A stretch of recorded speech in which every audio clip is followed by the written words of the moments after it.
Hello, and welcome back to my garden here in Portland, Oregon. The cooler days of fall are starting to settle in, and I always say September is the last month of summer in our area, and then we often get a couple more weeks into October before the gray skies and the rain of the summer are going to put an end to the garden season. Well, I've been waiting to share with you all what caused me to shut down my prior garden and quit making videos for a good year. I've been waiting to get a couple of videos posted now to prove to myself that I could get back in the swing of things, albeit less often than I did in prior years, but at least I'm still now posting, and I wanted to do that before I started to give an explanation for why I had stopped. You see, my passion for years now has been gardening. I have a job that pays the bills, but most of my free time and energy went into the garden, and I loved it. But about a year and a half ago, after 20 years of marriage, my wife and I had a baby girl. We're at an age where it was the last possible time we could reasonably do such a thing, by my estimation anyway. And now I'm in love all over again. I'm fortunate to mostly work from home, and I can get my baby girl fix several times a day. It was about 3 months after our baby was born that it hit me that my life had to change. I never talked about this much, but in the previous garden, it was on a property that I owned but didn't live at. We purchased the property, which is about 0.6 acres, with the intent on renting out the house and then using the property for my gardening hobby.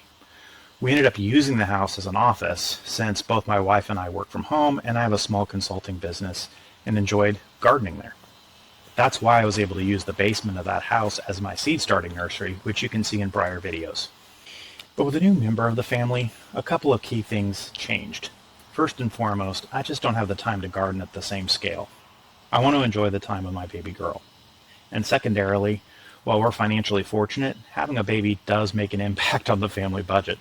I just didn't want the pressure of supporting a house that in reality was just a luxury for an office, while also being squeezed for time between working and wanting to spend time with my expanded family.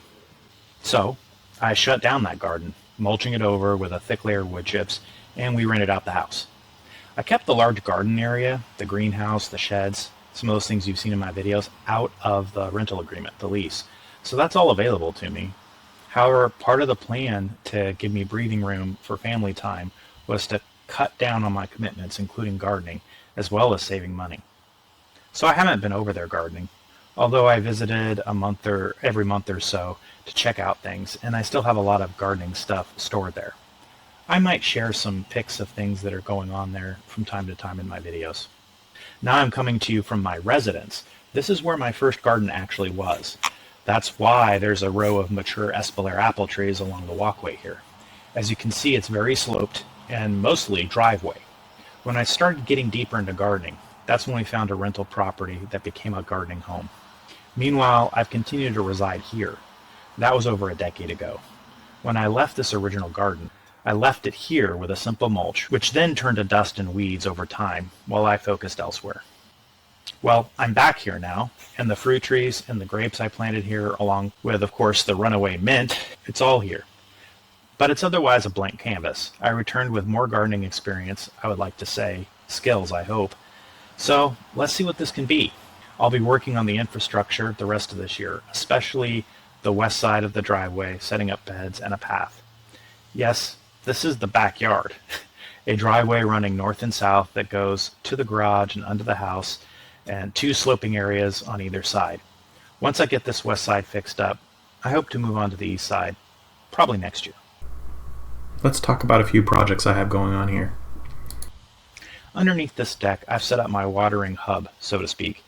What you're seeing here are some hoses that were attached to an outdoor faucet above on the deck and routed underneath here to this new outdoor sink, and then to this retractable hose, which I shared in my last video discussing my thoughts about watering.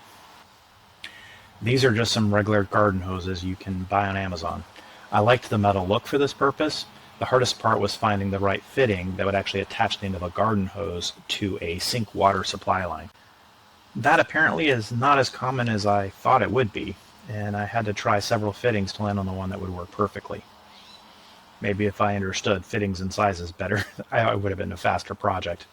Ultimately, I used a fitting that was designed for our dishwasher intake line, and I think it was intended for RVs that might be hooking up to a common outdoor hose. But it's working beautifully. Another project I worked on was cleaning up the small side yard on the west side of the house by graveling it over and making a really wide pathway in between our house and the neighbor. I've been monitoring the light during the summer here, and I think there's really only a few hours of daylight here. So I'm debating with myself on what I'm going to put here. Maybe some pots? I'm cleaning out this corner, which was filled with dirt for a raised bed about 3 foot or so tall. I built this probably like 15 years ago. It was something that I knew I would eventually want to revise and redo in the garden anyway. So I was intentionally using cheap materials I had on hand, and it's surprising how well that held up. Cedar fence boards are not very expensive, so you might consider this if your time horizon for how long you want a bed to last is, well, not forever. In that case, this might be a good economic option for you. Cedar fence boards are not particularly thick, but yeah, as you can see, they really kind of held up. I have some terracing and garden beds set up to do. I think I'll most likely use concrete blocks, but this is an experiment on whether I could do something a little cheaper using the metal roofing panels held up by concrete blocks. These blocks are available at both Home Depot and Lowe's, maybe other big box stores. They're designed to use with 2x6 lumber, but I thought I could use the metal roofing panels instead, and it looks like it's going to work. I'm using 2x8 as a cap, the 2x8 lumber as a cap, and now the problem is that it's too tall. I don't think I want something this tall over here, so I'm going to rethink this, and you'll see what I end up doing in future videos. I've been waiting for strawberries, and it looks like now at the end of July we're actually getting some nice big ones. It looks like the strawberries that were planted in this bed, that they didn't produce strawberries on what was in the bed. They waited till the runners came out and then produced strawberries on the runners, which is interesting. Well, I've shared what I'm up to this month, but let's explore what you could do in your garden during this beautiful season. If I had planted out, September into early October would usually be my harvest time, my big harvest time, that is. You may have been harvesting various veggies throughout the summer, but pretty much everything in my gardens over the years would be ready in September. Tomatoes, peppers, eggplants, and pole beans are all reaching their peak. Be sure to harvest these vegetables if you haven't already, and do it regularly to keep the plants producing for as long as possible, which generally is going to be until the rains come in and wash them out in our area. And this may be the last month for harvesting.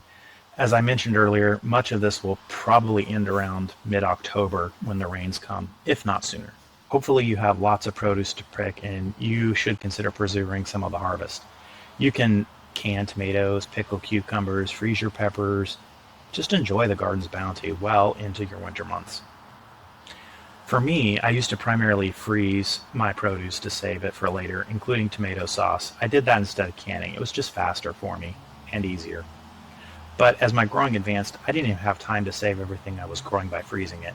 So I really just started donating to the local food pantry fresh rather than trying to put it up to save for later. Some will advise planting fall veggies in September. I didn't do that, and at this point we're getting October, so it'd be too late. So it's definitely too late, but I think even September is too late in my experience. I suppose you might get some fast-growing lettuce starts or maybe baby bok choy or something like that if you got into the ground in September. But, really, I just think that a fall garden has to be planted kind of in July-ish in order to really be ready before it gets too dark in October for things to grow. Varies by the exact veggie, of course, but this is all to say that the idea that I'm going to plant something new in September for a fall harvest, I find unlikely. At least that's been my experience. But maybe some of you are more experienced at fall gardening. What's been your experience? Have you been able to plant something, say, in September and have it be ready before into winter? Even though I didn't set out to plant anything this season, I do have a few things going on in terms of perennials and then self-seeding here in this driveway garden.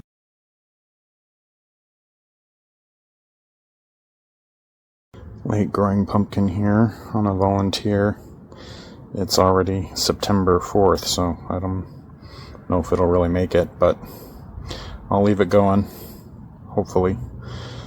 Cross my fingers. As summer comes to an end, I like to clean up the garden, remove any spent plants, especially those that are disease, pest ridden, and that's going to prevent problems from carrying over into the next growing season. There is a movement to keep debris out in your garden because that's where wildlife can overwinter, and I appreciate that idea. But the thing is, I garden in part for my own peace of mind. So, as crazy or as deranged as it may be to feel like you have to be that organized, that's one of the things I like to do with gardening. So I do kind of clean it up. Do you compost? At my old garden, I kept all the yard debris and green waste, and I did a relatively large volume of composting. So, so much composting that I still have piles over there ready to go. Maybe I can use it over here if I get this garden up and going. As far as this new driveway garden, I don't feel like I'm going to compost here. I just don't want to take up the small space I have here with compost piles. So I'll either just throw it all in the green bin, or I'll maybe bring it over to the other garden and compost it there. My new garden here doesn't have much growing this year, but the one thing that has been here for years are these sunchokes, also called Jerusalem artichoke. These small flowers on tall stakes add a flash of yellow, and I don't do anything but let them come back each year. These are known to spread, and I know that obviously I've made that mistake with other stuff around here, as you've seen, but these really haven't gone anywhere in the decade that they've been here. As we move deeper into fall, it's time to start thinking about the winter and even next spring. Consider planting bulbs like tulips, daffodils, and crocuses. That gets you an early splash of color starting next year. Well, it is Monday, October 7th. Actually, this last weekend we went to the real pumpkin patch. Brought our little girl out there and had fun with it, and yeah, it was fun. But this is my pumpkin. It's growing and it's turning orange. It was 80 degrees today on October 7th, believe it or not. So there's a chance it might orange up. I might get a fully orange pumpkin ready by the time of Halloween. We will see. This is the time of transition in the garden. But with a little planning and care, your garden can thrive. As we head into the cooler months, whether you're harvesting the last of your summer crops, planning for fall, or preparing for winter, there's always something to do out here.